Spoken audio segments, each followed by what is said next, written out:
Greetings, everybody. Welcome back to the channel. I'm Tom, and I thought I would share a little experience that I just had. Right behind me up the hill here is my mom's house where I just left from, but I wanted to share what had happened.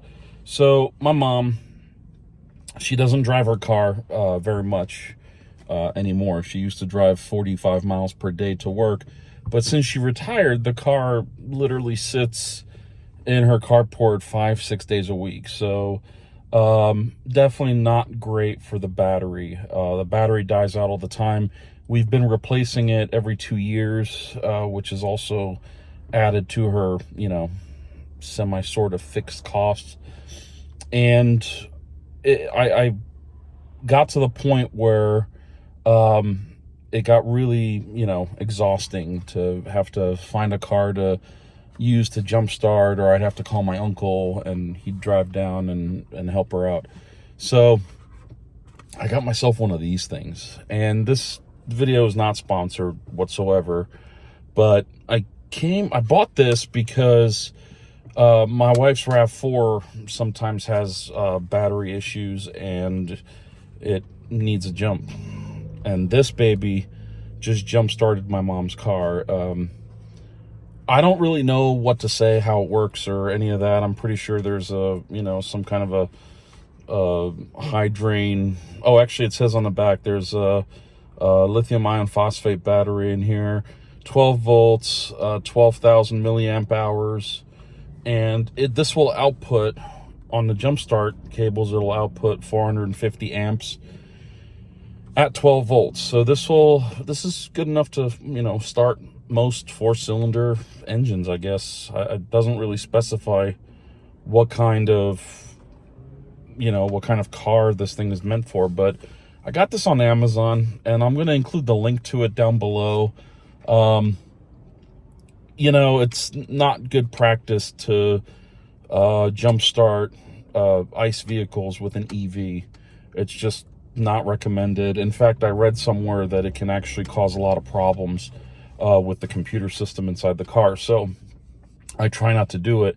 And when I bought my 2020 Premier, Bolt EV Premier back in California, I figured, well, now that I no longer have an ICE vehicle, I better, get something that I can use to jumpstart my wife's SUV if she has problems with it. And she's never needed it. Actually, the only times that she was ever caught in the wild without power was when she would be away from me and I would have no way to get there. Either I was working or I was out of town or whatever, and she would be stranded somewhere. So she would ask somebody to jump her car, and then, once it charged up or if it continued failing, we would just replace the battery. And we were doing that for a while, and I thought, God, I just need something that I could keep in the car, something that I might even be able to charge in the car. I don't know if you noticed, but it's actually charging. You can see that blue light. Maybe you can see it. It's kind of blinking there. I actually have it plugged into the cigarette lighter. It's not really a cigarette lighter adapter anymore. I don't know what it's called, but it's the cigarette lighter adapter thing down here where the wireless charging is. And it actually comes with a cable that allows you to charge this in your car. And it's really awesome. And you can use it as a power bank too. It's got the 5-volt, 2-amp out. So if you need to charge your phone and you're in an emergency or whatever, it's got a little flashlight on the end here. Overall, I think this is a really great, really compact. I mean, you can see it kind of comparatively to my hand. It's actually a really decent power pack. It's made by a company called Viking, and that's pretty much it. This is where it actually has leads that plug into it. In fact, here they are. It comes with these little leads that are fused, which is great. It comes with on-cable instructions on what not to do, and this is a polarized plug, so you can see that one side is flat and the other side is round.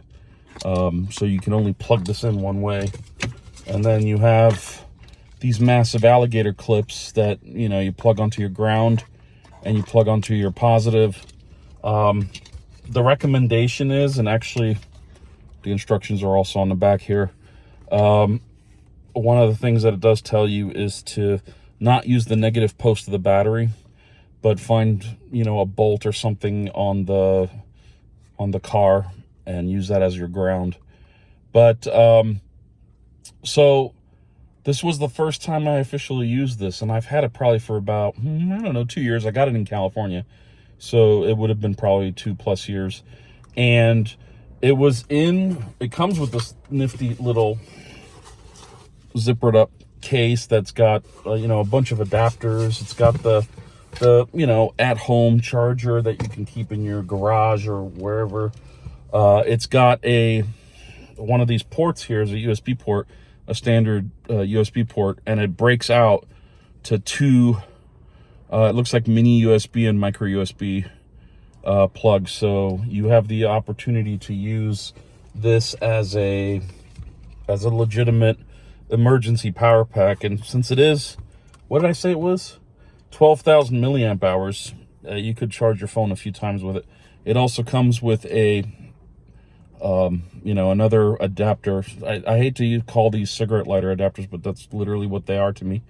And you can plug this into the bank power bank as well, and have another adapter. So, you know, if it's plugged in or whatever, you don't lose it if you have, you know, some legacy adapters in your car that you use. So yeah, overall, I give this thing a A rating, a grade A, top choice for me.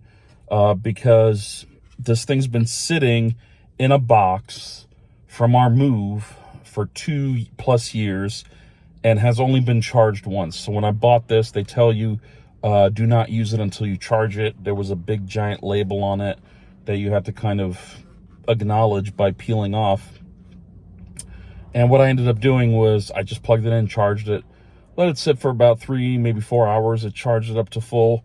And then I unplugged it, wrapped everything up, stuck it back into that case, and it was just sitting on my shelf in the garage in California until my wife would need it, and she never needed it. So we packed it up. When we moved, it came with us, and my mom, about 2 hours ago, called me that she was stuck in her driveway. The car wouldn't budge. The starter wouldn't even click.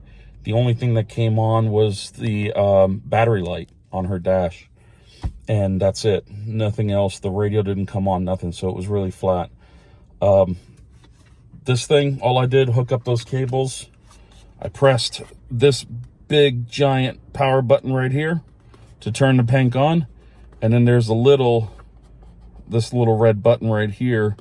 It'll send power out the engine start side, and it really cranked well. I was really surprised as to how well my mom's Toyota Solara spun over when the second I hit that button. She just held the key. I told her hold the key. Nothing happened. I pressed the button and the car immediately rolled over and started. So, and we left it run for about, I don't know, 15 minutes or so, just to get it, you know, let the alternator do its thing. And after about 15, maybe 20 minutes, I told her to shut it off, let it sit for a few seconds, 10, 15 seconds. And then she tried it again and fired off immediately. So this thing, you know, came to the rescue. I actually considered getting my mom one of these.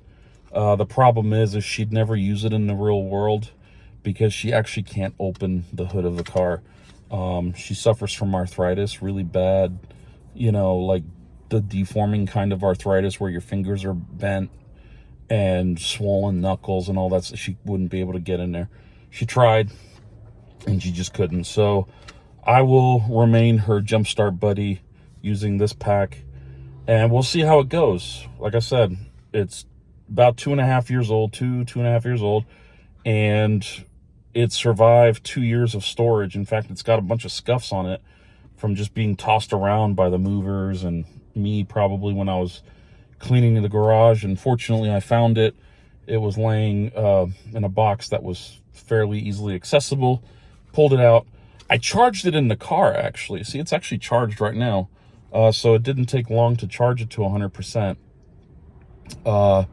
And I think one jump start took it only down to 75%, so it wasn't bad. And I think we had to start it twice because I let the button go. I let this button go before the alternator kicked in.